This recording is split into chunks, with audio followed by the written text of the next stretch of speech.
Tá, vai dar a última. Vai.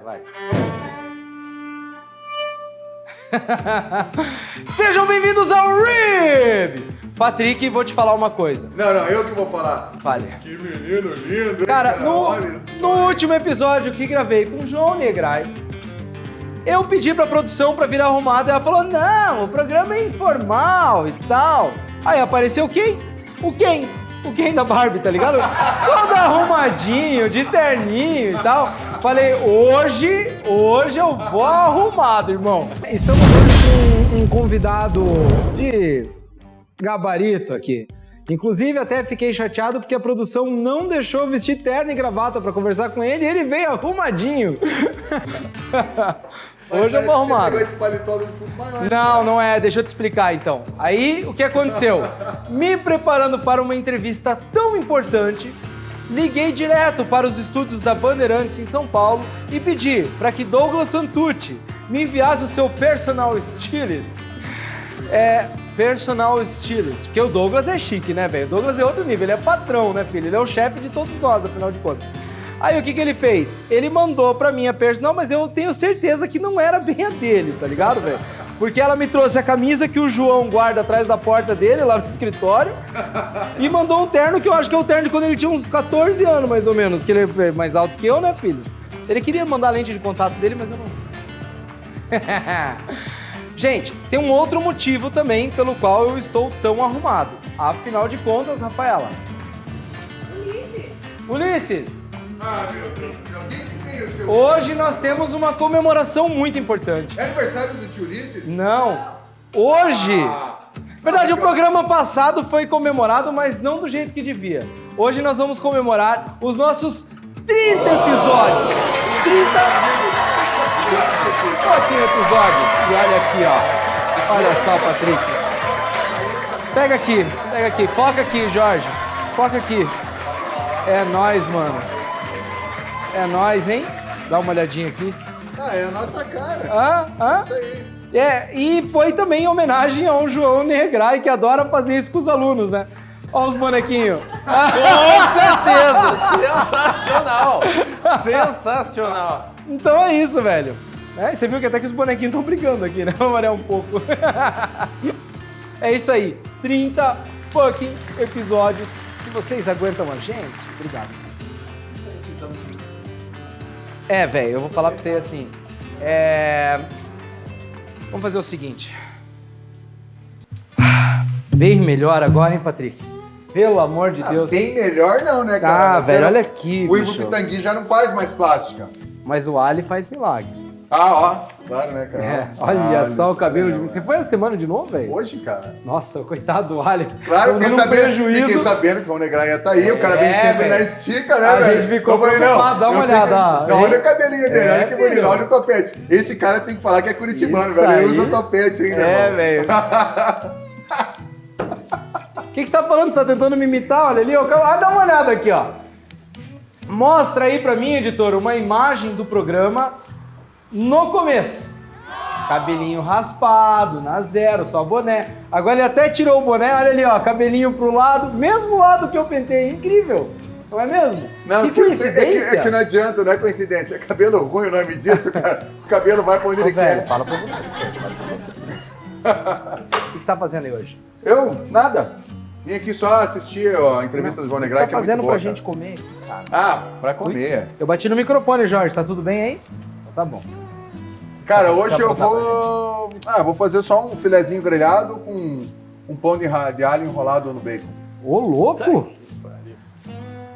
Caraca. Coisa simples, cara. Convidado especial mesmo, Claro, velho. né, cara? Que isso, pai? É um ancho? Sim, um bom filé de ancho, né, cara? Com o que de acompanhamento? Pão de o alho. acompanhamento é o pão de alho. Eu achei que era Isso. entrada. Vai lá conversar com o João, cara. Louco, rapaz. Não, você viu a bagunça que vira? Só porque tem 30 episódios agora, João. ficou assim. Cara, seja bem-vindo de novo, né? Uma alegria estar aqui, muito obrigado, André, valeu, Patrick, Imagina. Rafa, produção, pelo convite. Sempre bom estar com vocês. Mas não Uma foi de alegria estar de graça, novo. viu? Não foi de graça que a gente chamou você aqui, cara. Ai, acho que tô indo embora. A gente precisava de um professor para contar as histórias dos alunos dele. Não, brincadeira, velho, calma. Eles também eu já vou ser demitido, saiu um suor aqui. Escorreu um suor. Assim. Meu querido, a gente da última vez que conversou, até agora aconteceu muita coisa. Mas muita coisa. No último programa que o João veio aqui, a gente conversou sobre a guerra da Rússia com a Ucrânia, sobre o risco de soltar uma bomba nuclear, o porquê tinha acontecido e tudo mais. Óbvio que a guerra ainda não acabou, infelizmente. Infelizmente. Né? E muita gente morreu depois do que a gente conversou, mais do que já tinha morrido. Infelizmente. De novo. A guerra continua. Porém, novos fatos aconteceram. Não só lá, mas também no mundo. Né? E, além disso, a gente teve vários posicionamentos, coisa que a gente tinha conversado até na nossa última entrevista, vários posicionamentos do nosso presidente com relação à guerra. Né? Então, hoje nós vamos abordar sobre tudo isso. Vamos iniciar pelo primeiro assunto, que é a produção elegeu pra gente. O que é o Grupo Wagner? Vamos lá. O Grupo Wagner é um grupo mercenário. E aí você me diz, tá, e o que é um mercenário? Mercenário é o cara que vai lutar sendo pago por outra pessoa? Por aí. Um mercenário vai ganhar ou um dinheiro ou algum benefício de alguma pessoa ou de uma organização. E o Grupo Wagner é um desses grupos. E os caras não atuam só na Ucrânia. O Grupo Wagner atua na Líbia, o Grupo Wagner atua na Síria. E é interessante que o cara que fundou o Grupo Wagner, um sujeito chamado Yevgeny Prigozhin. Tá, agora deixa eu te fazer uma pergunta. Quanto tempo demorou pra você decorar o nome dele? Eu sabia que eu vim aqui hoje, eu fiquei treinando no espelho. Você sabia que essa pergunta vinha? Isso, eu tinha certeza, eu não duvidava nada. Fala de novo, como é o nome dele? Yevgeny Prigozhin. Saúde! Vai lá, Patrick, tua vez. O Yev perigoso. Boa! É o Yevgeny perigoso. O Yev Perigosinho. Ele nasceu em São Petersburgo, um sujeito careca, com cara de briguento. Ele nasceu em São Petersburgo, tem 61 anos, e ele foi condenado na década de 80 por pequenos furtos. 13 anos de cadeia. Saiu um pouco antes, saiu logo um pouquinho antes da União Soviética chegar ao fim. Por bom comportamento? Boa pergunta, né? Talvez não. Fundou uma barraca de cachorro-quente, começou a vender cachorro-quente, começou a vender comida. Disso evoluiu para um restaurante, o restaurante cresceu, começou a ser frequentado. Olha lá, ó. Esse cara é perigoso, velho, ele é cozinheiro. Cozinheiro. Olha a ideia de empreendedorismo aí, hein? E aí esse restaurante começou a ser frequentado por político. E a coisa foi crescendo, ele ganhou um contrato para fornecer comida para o Kremlin, para a alta cúpula do governo russo. Dali para frente começou a investir em outras áreas. O cara mandava bem na cozinha, então. O cara manjava de faca. Que tipo de carne será que ele servia? Carne de humano. Melhor não perguntar. Melhor não ficarmos sabendo. E nessa, o Prigozhin foi se aproximando do Putin, e o Grupo Wagner foi fundado em 2014, mesmo ano que a Rússia tomou a península da Crimeia da Ucrânia, e o Prigozhin tornou-se um investidor desse grupo, e hoje ele é sua principal face, sua principal figura, e ao contrário do Putin, ao contrário do Sergei Shoigu, que é o ministro da Defesa da Rússia, o Prigozhin estava sempre no fronte de batalha, normalmente com uma marreta. Todo cara que desertasse ou tentasse fugir do combate era assassinado à marretada. Ele é tipo aqueles caras de filme mesmo. Pô. Exatamente, é uma figura É o caricata. vilão de filme. Vilão de filme com toda a caricatura que envolve uma situação como essa. O cara matava o recruta que tentava fugir, não treinava direito na marretada e por aí vai. Se ele faz isso com o recruta, imagine com o inimigo. Eu tenho agora alguns problemas.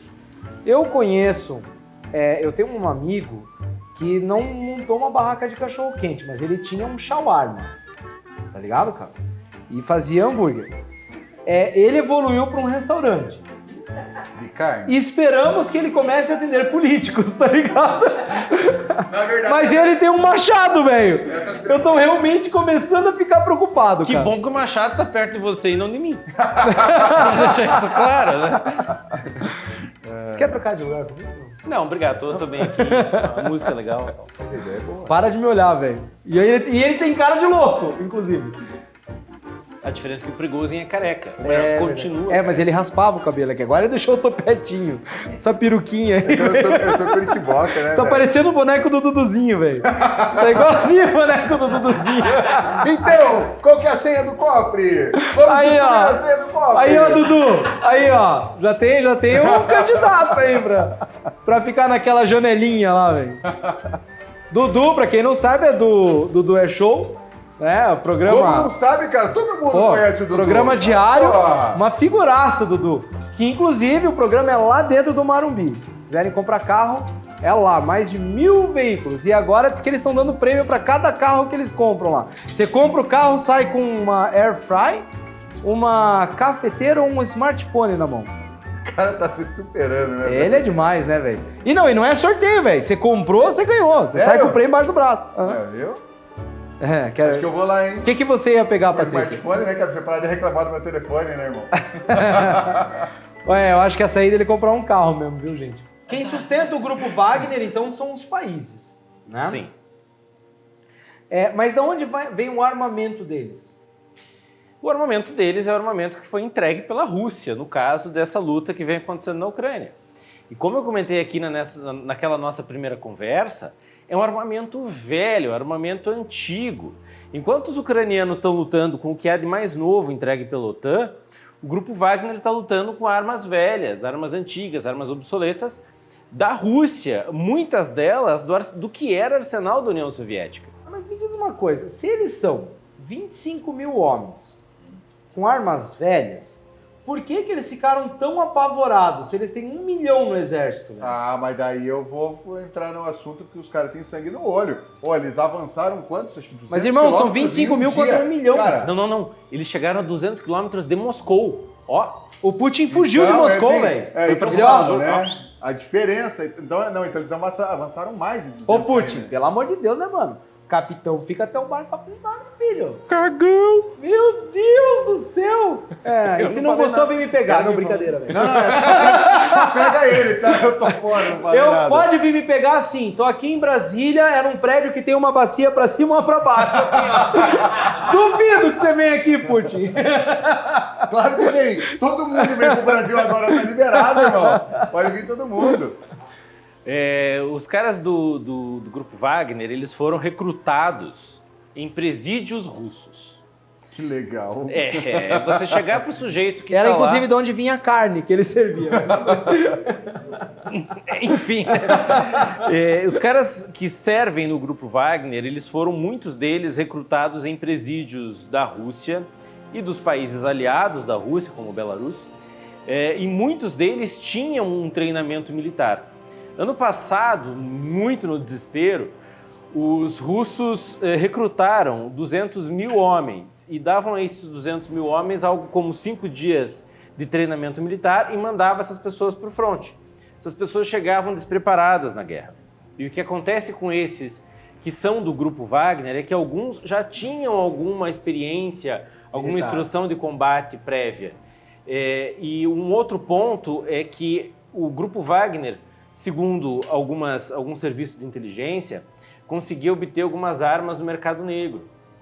É um grupo que estava lutando na Síria para manter no poder um aliado do Putin, que é o Bashar al-Assad. Essa é uma guerra civil que já dura aí mais de 11 anos. Então, muitas dessas armas acabam tendo uma fonte aí um tanto quanto escusa. Isso nos ajuda a entender por que ou como esse grupo Wagner conseguiu chegar mais próximo de Moscou e por que ou como a insurreição do grupo Wagner assustou tanto a Rússia e o mundo e por que isso acabou sendo o mais importante ato da guerra nos últimos meses, né? São pessoas melhor treinadas, são pessoas que sabem um pouco mais de combate e estão motivadas a não morrer amarretada. Desse 1 milhão tem uma grande parte, então, que não tem um treinamento muito raso. Esse 1 milhão é o que a gente imaginava que era. Essa dificuldade que a gente vê nesse pouco mais de um ano, quase um ano e meio de guerra na Ucrânia, nos mostra que talvez, e apenas talvez, a Rússia não tivesse o segundo exército mais poderoso do mundo. Talvez isso fosse um número inflacionado. Todas essas dificuldades de combate vêm mostrando isso. Pois é. E o que até preocupa, na verdade, porque se você parar para pensar, se eles ficarem fracos perante o mundo, qual seria a única solução para eles mostrarem a força? Maior crueldade e, eventualmente, o uso atômico, né? Não fala que essa insurreição começou porque a Rússia atacou o grupo Wagner no front. Esse já O que aconteceu de verdade, cara? Por que o grupo Wagner ficou tão pistola, mano? Existem desavenças entre o grupo Wagner e o alto comando militar russo que já vem de tempo. O Yevgeny Prigozhin vinha criticando muitas estratégias russas, a falta de armamentos, a falta de pessoas qualificadas para combate. E aí houve esse suposto ataque das forças militares russas ao grupo Wagner e a militares do grupo Wagner. E isso teria sido o ponto máximo de uma escalada de tensões que já vinha desde o ano passado. Mas a gente não recebeu informação até agora do como foi esse ataque, né? Agora não. A gente só sabe que atacou, mas não sabe como foi. Não sabe como foi, não sabe quantos foram. Onde de um foi? lado, o grupo Wagner diz que foram helicópteros que mataram 8 combatentes. Moscou fala que não, isso não aconteceu, isso não existiu. E é isso que acontece num país em que toda informação passa pelo crivo do governo. E aí a gente tem que ficar filtrando informações de serviços de inteligência, de eventuais contatos no exterior, mas nenhuma delas é taxativa sobre o que teria acontecido. Agora, vindo para o Brasil, quanto afeta as falas do nosso presidente quando ele fala em relação à Ucrânia e à Rússia? Deu diversas declarações. Primeiro, condenou a Ucrânia. Sim. Falou que a guerra existia porque a Ucrânia quis. Depois ele sugeriu que a Ucrânia cedesse o território dela para a Rússia para acabar com a guerra. Depois ele falou que a Rússia não poderia, que a Rússia ela é culpada. Sim. Então, qual que é o impacto que a gente tem nisso? Porque antes a gente tinha um presidente que não se posicionava, que simplesmente não falou nada, não condenou a Rússia, mesmo com pressão internacional, até por conta de acordos comerciais, por conta do fertilizante. O Lula, por sua vez, a primeira coisa que ele fez foi abrir a boca já. De fato, as falas do presidente Lula da Silva acabaram pegando muito mal, em especial quando ele disse que a guerra ocorre porque os dois lados estão envolvidos e que não se faz guerra sem que os dois queiram. Só que a gente está falando de um país que foi invadido, a gente está falando de um país como a Ucrânia, que vem sendo vítima contumaz de crimes de guerra, que teve as suas crianças raptadas, levadas para a Rússia, para campo de treinamento, para algo que se chama hoje de russificação. Então essas falas elas foram de fato muito mal vistas. E ainda que existam aqueles que concordem com a Rússia, ainda que existam aqueles que concordam com o que o Putin está fazendo e digam que ele está certo, ainda que... Na Rússia você está falando? Infelizmente não. Existem pessoas que defendem a Rússia dizendo aqui no Brasil? Aqui no Brasil, que dizem que é uma reação ao Ocidente. Talvez essas pessoas não tenham acompanhado os pronunciamentos da Unicef ou da Organização das Nações Unidas, que mostram que mais de 40 mil crimes de guerra foram cometidos pelos russos. Então, mas é que daí não interessa para eles, né? Aí é que tá. Então, assim, o que interessa para eles quando a ONU fala é só quando fala contra o adversário deles. Porque só pode ser, né? É exatamente por isso que quando a gente vai fazer uma análise internacional, a gente tem sempre que manter imparcialidade. Porque se eu sou muito defensor do lado A ou do lado B, isso acaba nublando um pouco a minha capacidade de analisar e interpretar fatos. E a questão é que, ainda que existam pessoas que defendam a Rússia e todos os crimes de guerra cometidos pelos russos, é inegável que a Ucrânia foi atacada. Isso é completamente contra... Eles estão com pessoas lutando a guerra. A guerra da Ucrânia, boa parte está sendo lutada pela população que não quer entregar o seu país. Ou que a população que busca o exército, que se alista para defender a pátria. E tudo isso é muito grave. E o mundo inteiro, em especial os nossos maiores parceiros comerciais, Estados Unidos e União Europeia. O nosso hoje maior parceiro comercial é a China, que está em cima do muro, pendendo muito mais para o lado russo do que para a neutralidade. Então a China prega uma neutralidade, mas que nos parece muito mais pró-Rússia. Mas os nossos maiores parceiros comerciais, como Estados Unidos e União Europeia, estão contrários à guerra e apoiando os ucranianos.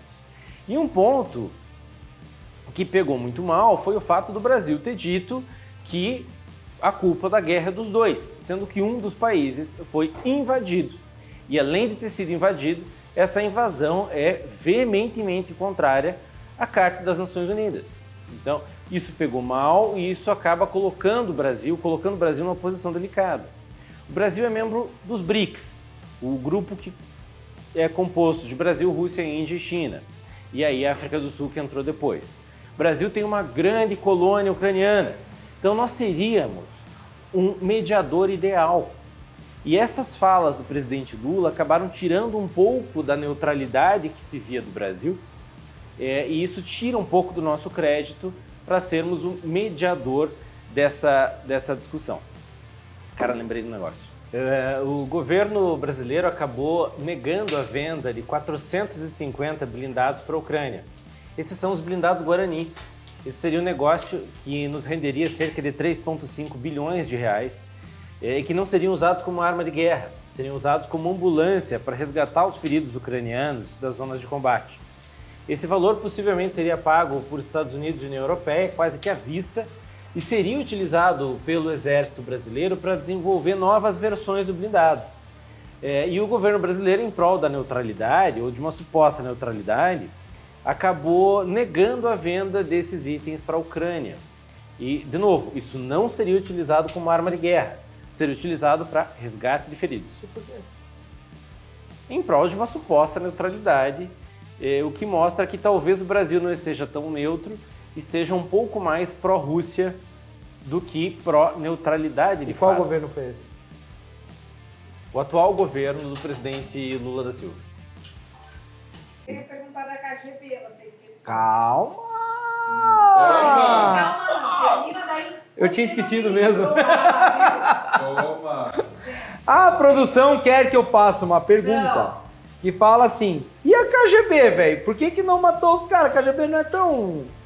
Por que a KGB não matou os integrantes? Porque a do CIA Wagner? tinha explodido tudo, né, mano? Supostamente isso esteve na pauta da conversa entre o Lukashenko de Belarus e do Vladimir Putin.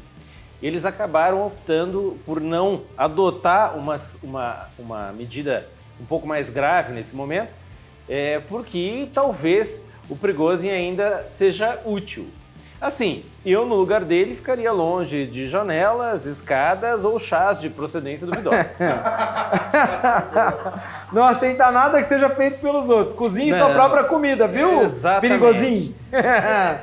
Pode ser aquela velha defenestrite aguda que ataca os supostos ou aqueles que Putin desconfia que são opositores. É uma pandemia lá na Rússia, inclusive. A defenestrite, né? Eles têm muito lá, né? É gente caindo de ar, escada da Isso é Nazaré Tedesco. Não sei se eu posso labirintite, falar da Nazaré labirintite. Tedesco. Não sei se eu posso falar da escada da Nazaré Tedesco, mas enfim. É quase a escada da Nazaré Tedesco.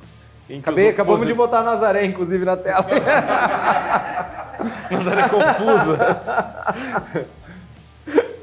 Ai, cara, que triste isso, né? A gente tá dando risada aqui. Eu não sei se eu tô mais triste pelo chá do Perigosinho ou se eu tô mais triste pela perda de 3 bilhões pra nossa economia. Mas não deve fazer diferença, né? Quanto que é o fundão eleitoral mesmo? Ah, não, tudo bem. A gente não pode falar de política, esqueci, desculpa. Bom, agora vamos... Agora eu vou colocar a Discord nesse programa. Eu vou mostrar pra todo mundo por que os convidados vêm.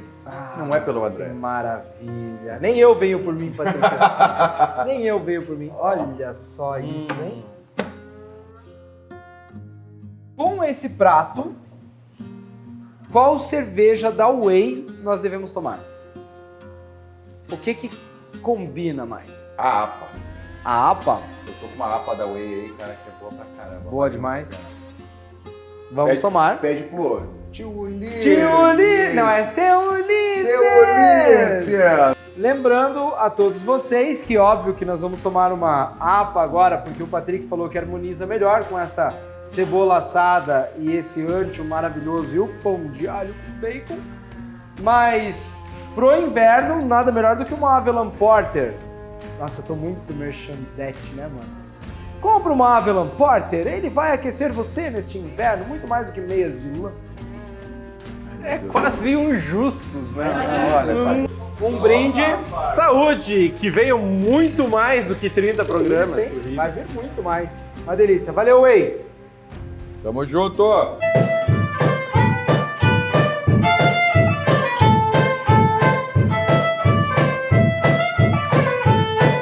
A pimentinha dá o toque, né?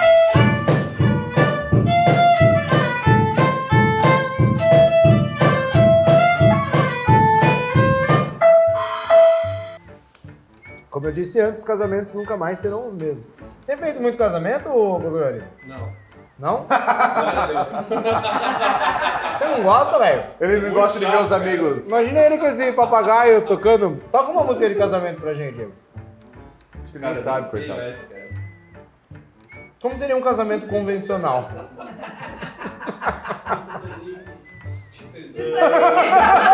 Ô, velho, você é um violino de pirata, né, mano? Você deve saber tocar Titanic, né, mano? Não, eu sei uma boa. O porão do Titanic. Ah, eu sei. Tá, e como seria uma música no seu casamento? Qual seria a música que seria entrar no violino? Me conta. Tan, tan, taran, tan, tan, tan, tan, tan, Tem taran. combinado antes, né? Ué, velho. Mas aí não ia ter graça. Eu preciso de uma desculpa pra poder comer, tá ligado? Eu acho que ele não quer casar, Fala gente. isso que complica dele. Qual é o nome?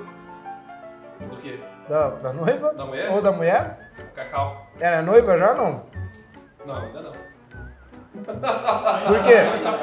Peraí, por quê? Por quê? Você tá sufocando ele? Entendi porque que o nome tava vindo. Tá sufocando, tá sufocando, acuda. Cacau, o cara tá te enrolando, mano. Nós vamos te ajudar. Pera aí. Por que ela não é noiva ainda? Quanto tempo vocês estão juntos? Já uns 4 anos. O cara fez conta, mano. 4 anos e não pediu em casamento. Quer derrubar ele? Pergunta a data, então. Não, não posso não. Ô, nós temos que se ajudar, mano. Mas quanto que você pretende pedir ela em casamento? O cara quer me matar, velho! Ele vai chamar o Jack Sparrow daqui a pouco, tá ligado, velho? Deixa quieto. Cacau, nós torcemos por você, viu? Você podia ter dado só aquele pi, sabe?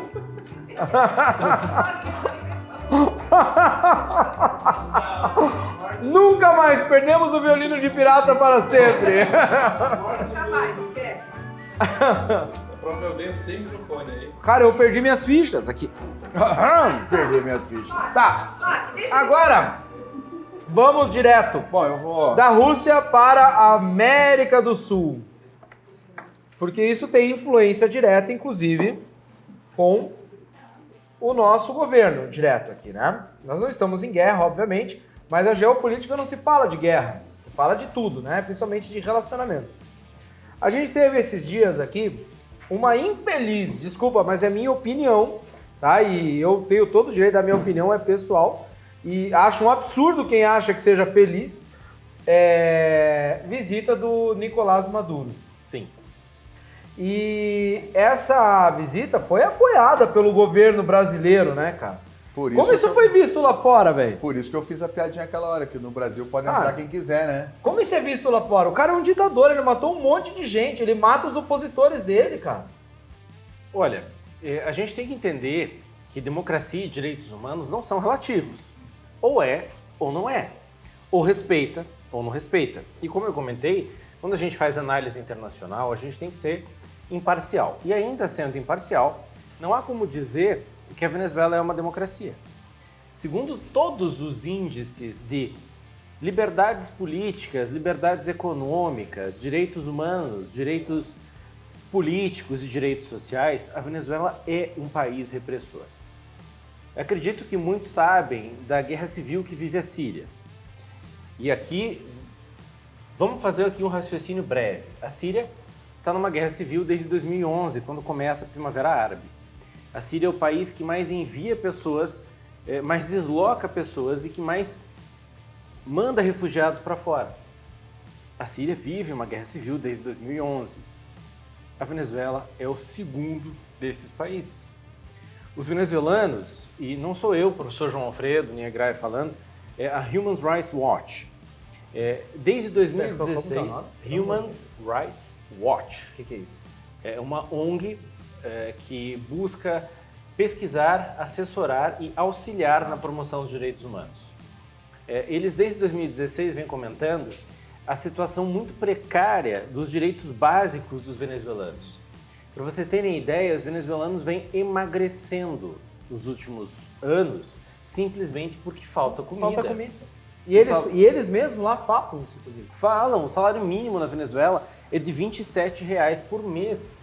A inflação é de mais de 300%. R$27 por mês. Se para você tá difícil viver hoje aqui no Brasil, porque tá extremamente difícil viver com um salário mínimo, imagina você viver com R$27. Isso é análogo ao trabalho escravo, cara. É R$27 por mês, 300% de inflação. Agora reduziu, né? E é toda essa situação. A gente teve recentemente o caso de uma opositora que foi proibida de disputar as eleições. Ela foi tornada inelegível. Foi tornada inelegível. O antigo presidente da Assembleia Nacional, o Juan Guaidó, que não pode mais retornar ao país depois de ter saído. É uma somatória de situações que mostram que a Venezuela vive uma situação humanitária muito triste, muito precária e muito degradante. Você não tem energia elétrica o suficiente, os serviços públicos não funcionam. E uma reportagem da BBC, que já tem alguns anos, mostra que nem aqueles que falecem escapam da crise, porque uma vez que falta luz, os necrotérios não conseguem nem manter os seus falecidos refrigerados. Essa é a situação da Venezuela. A oposição está alijada, potenciais candidatos estão presos. Isso não é uma democracia. E não, democracia não é relativo. Não existe participação política. Existem execuções extrajudiciais. E são várias ONGs internacionais de altíssima credibilidade que mostram isso. E a gente não pode ignorar. Em nome da imparcialidade, se a gente critica a falta de direitos humanos em países como a Arábia Saudita, a gente precisa também perceber que na Venezuela esses direitos não existem. E o Brasil recebeu Nicolás Maduro com honras de chefe de Estado. A Venezuela nos deve muito dinheiro, desde a época do falecido Hugo Chávez. Uma outra, além da HRW, um outro índice que mede direitos humanos é o HRMI, Human Rights Measurement Index. Então seria um índice de aferição de direitos humanos. Eles também apontam a falta desses direitos básicos, a falta de uma democracia na Venezuela. Para você ter ideia, 80% dos venezuelanos estão na miséria. 96% do país vive com menos de R$4 por dia. Então essa é a gravidade da situação que vive essa nação, que durante muitos anos se deu muito bem porque tinha petróleo. E a partir da queda no preço do petróleo, a Venezuela entrou em crise, e agora que o preço do petróleo volta a subir a partir da guerra na Ucrânia, é que a Venezuela tem aí novas chances de crescer economicamente, mas no atual regime é improvável que isso aconteça.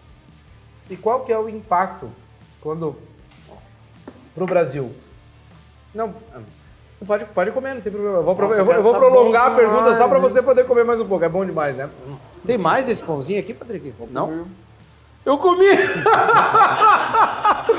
Ai, cara, sério, eu vou guardar o último pedaço, sério. Pra comer depois. Sério, Patrick. Isso... Gente, enrolem o pão de alho no bacon. Você botou mais alguma coisa? Não? Sai, enrolou? Eu vou dar um conselho de vida pra vocês.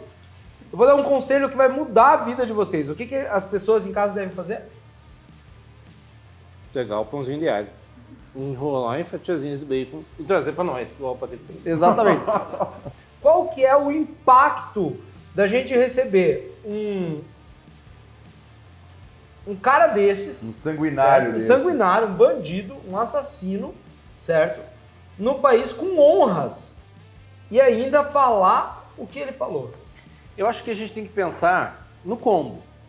Nas críticas feitas a um país invadido, como é o caso da Ucrânia, e aí na recepção do Maduro. Haveria problemas em recebermos um presidente de outro país, ainda que nós tenhamos muitas críticas que possam ser direcionadas a essa nação? Não. Quando a gente diz que A, a culpa da guerra é também do país invadido, e B, a Venezuela é uma democracia, nós corremos o seríssimo risco de nos colocarmos do lado errado da história. Nós corremos o seríssimo risco de entrarmos para os livros de geopolítica, de história, de relações internacionais, de negócios, como um país que ficou do lado não do oprimido, mas do lado do opressor. E isso é muito grave. Ele claramente se colocou do lado do país opressor. Duas vezes. Duas vezes. E, de um lado, eu acho que o governo Lula da Silva tem feito uma coisa muito positiva, que é ter uma voz um pouco mais ativa em política externa e relações internacionais. O Brasil, que tem um tamanho continental, é apenas o 26º exportador, e me desculpe, André, Patrick, o pessoal da Band, eu já falei isso antes, mas é que é algo que me deixa muito angustiado. A cidade-estado de Singapura exporta mais do que o Brasil. Então a gente tem que olhar para fora, a gente tem que olhar para as fronteiras. É importante ter uma voz ativa? É. Agora, o que não é importante é efetuarmos esses afagos desnecessários àquelas pessoas que estão do lado errado da história e, em especial, adversários daqueles que são os nossos maiores parceiros comerciais. Você sabe que eu comentei isso hoje, porque hoje nosso programa está sendo gravado na terça-feira dessa semana e o Lula estava discursando hoje no Mercosul. Ele se colocou numa posição onde ele falou que a gente não poderia ceder, negociar com a União Europeia com a faca no pescoço, simplificando, né? Porque a União Europeia fica naquela de barganha, né? Então, se você não fizer o que eu quero, nós vamos... E elogiei ele. E o fato é que ele realmente é um interlocutor muito melhor no exterior, né, do que o presidente anterior. Isso é um fato, certo? Mas, ao mesmo tempo, ele tem uma quedinha para a esquerda extrema ali o tempo todo. Porque ele está o tempo todo falando que, defendendo uma Venezuela que é governada por um ditador, o tempo todo falando que não tem importância, não, imagina, relaxa, é tudo tranquilo. E não é tranquilo, gente. Não é. Na boa, não é fácil. As pessoas reviram lixo para comer. Isso não é mentira, não importa o que falem para vocês. Isso é um fato. E contra fato, não há argumentos, afinal de contas, né? Com certeza. Como é que os outros países enxergam? Estava sendo governado por um governo de direita, né? Que eu nem falo que é de direita, eu acho que é um governo conservador. Isso. Né? Extremamente conservador. Que eles não fazem direita, eles só são conservadores, para mim, na minha opinião. De fato. Tá? E a gente vai para um governo de esquerda que defende um... Na verdade, não é uma defesa, é um apoio, né? Vamos colocar uma palavra assim que... É um apoio. É um apoio, não seria uma defesa. Ele né? falou assim, não ligue, não é bem... Então, ele defendeu que lá é uma democracia, afinal de contas. Sim, mas daí então... Isso é fato, ele defendeu que lá é uma democracia, e não é. Que é mais que um apoio, né? Eu vejo, pelo menos, que a visão dele é de apoio, assim, ele se demonstra... Ele é amigo dos caras. Ele é amigo dos caras, mano. Pronto. Essa é a verdade. Aí. Vamos falar a verdade aqui. Ninguém fala. Ele é amigo dos caras, mano. Ele é amigo do Maduro. Certo? É amigo do Maduro. Tudo bem. Às vezes o cara é gente boa no churrasco e tal. Tem uns amigos assim, né, Patrick? Não tem uns amigos? Eu tenho uns amigos que não valem nada. Que não vale nada, mas nós fazemos churrasco com eles. E o Lula gosta de um churrasco ali, né? Então, beleza. Ele é amigo dos caras, mano. Beleza. Aí, beleza. Ele vai lá e bota panos quentes em cima do negócio. Qual é a visão do mundo? Porque eu sei que o mundo também gosta do Lula. Gosta, e é interessante. É um cara bem quisto. É um cara muito articulado. E o Lula foi eleito a partir de uma frente democrática, trazendo como seu vice alguém que era um rival histórico.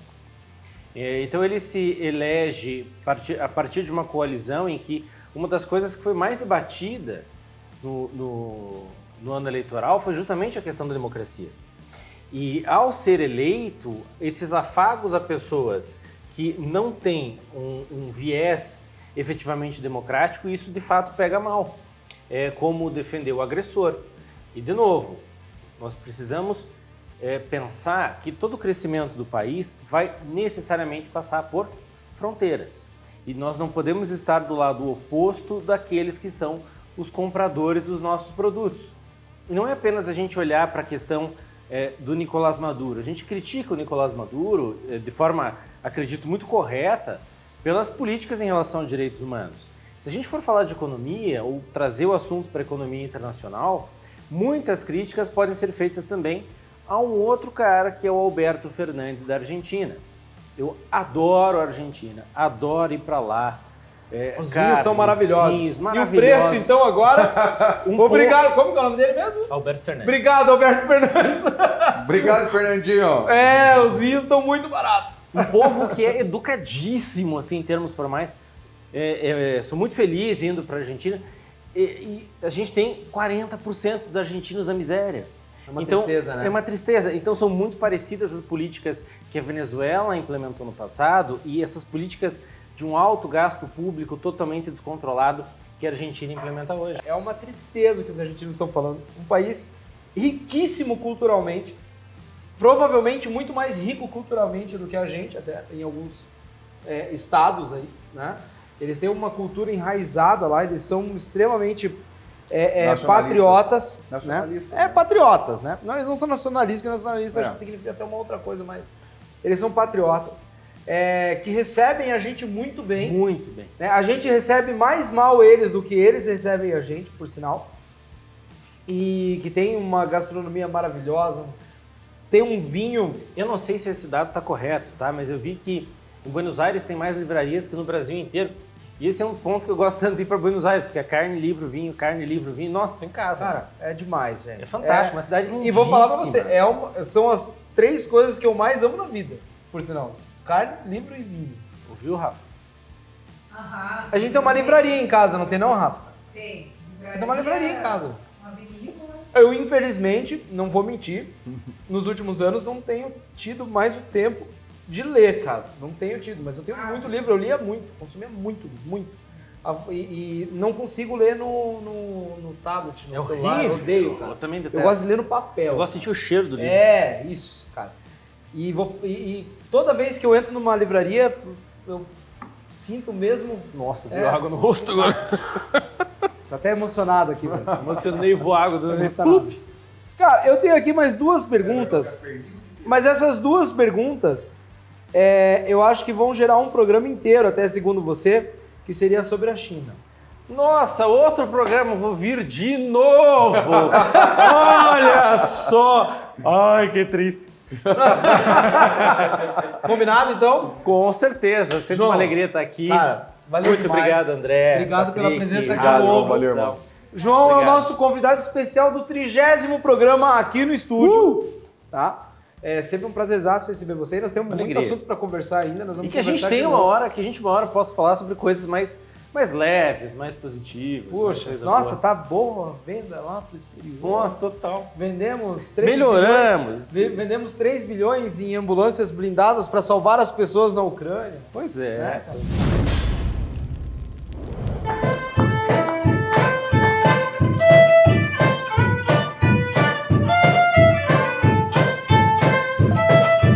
Cara do céu.